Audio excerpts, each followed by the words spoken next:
Hey, what's going on, family? It's your boy Joe, and this is the Mailroom.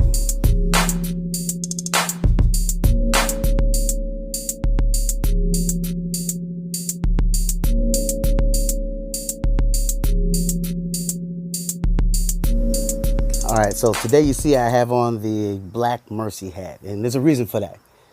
Today's not going to be a very comfortable topic. I don't think this is going to be a real popular one. I'm going to be talking a little bit today about church hurt. Yes, church hurt.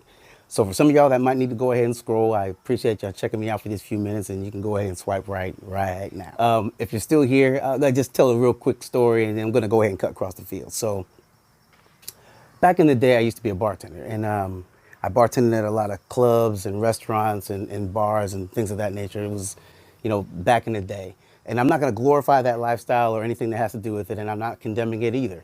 One of the folks I used to hang out with was a young white lady that worked with me.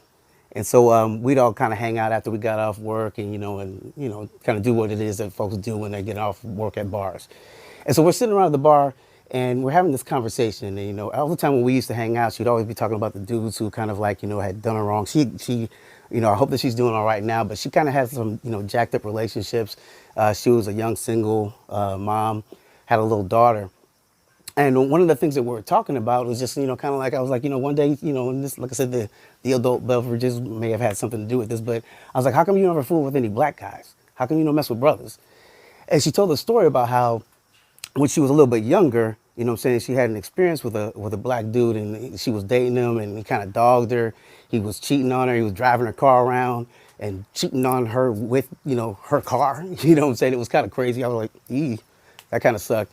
And she was like, because of that, I just really kind of, I stopped fooling with black guys. I was kind of like, but that's a trip. I guess I can understand that, but you stopped talking to dudes in general. And she was like, nah.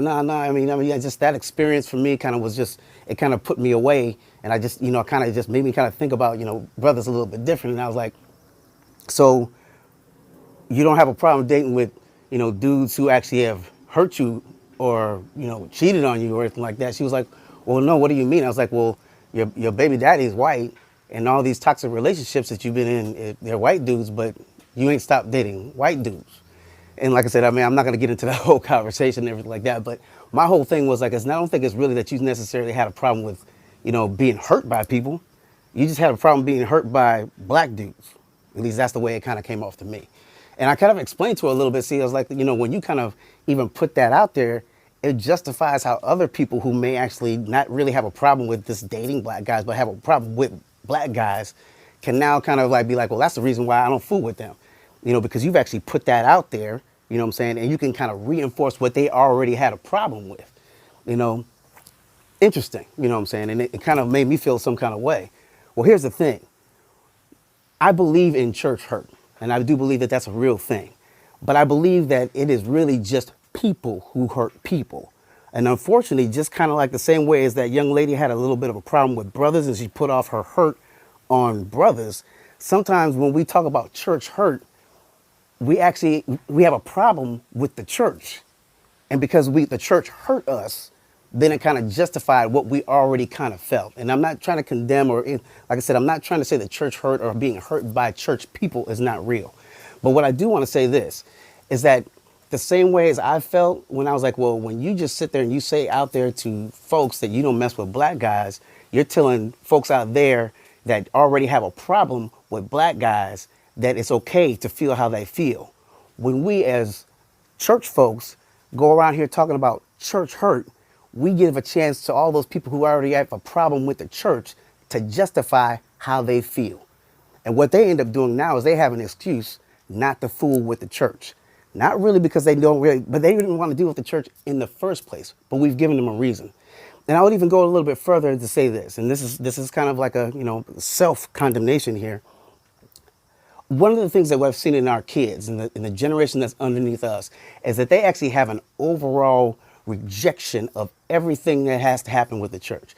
Everything that has to sound churchy, sanctuary, Bible, whatever, they don't want to have anything to do with it. And here's the thing. I'm not sure if they got that from the world. We always want to blame it on the internet or, social media that's made the church look bad.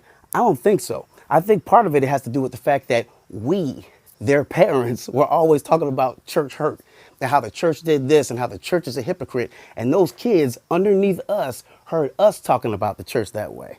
You know, we want to blame the Lucifer and the devil for a lot of stuff, but I don't know. I think we may have to kind of take a little internal look at that. And did we always say so much about how we were hurt by the church that now the generations or the people that are out there feel justified in how they feel about the church? And if that's the case, shouldn't we be then doing the exact opposite? You know, kind of talk about our church hurt amongst ourselves, but when we're out in public, we need to be talking about the goodness and the mercy that's out there, so that maybe somebody who's out there who may be on the fence doesn't get justified to stay on that side of the fence by us always talking about our church hurt. I don't know. I don't think that's going to be very popular. And I know that ain't in the book, but it's still a word if you want to receive it. If you don't, you know what I'm saying, you don't have to like this one.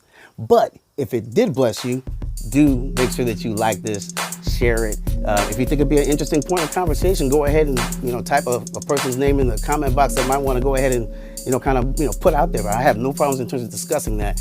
It's a discussion I've had with a lot of different people, and I think it's one that needs to be had. Once again, my name is Joe, and I appreciate you being here for the Mailroom. I will see you all again next Thursday. Love you.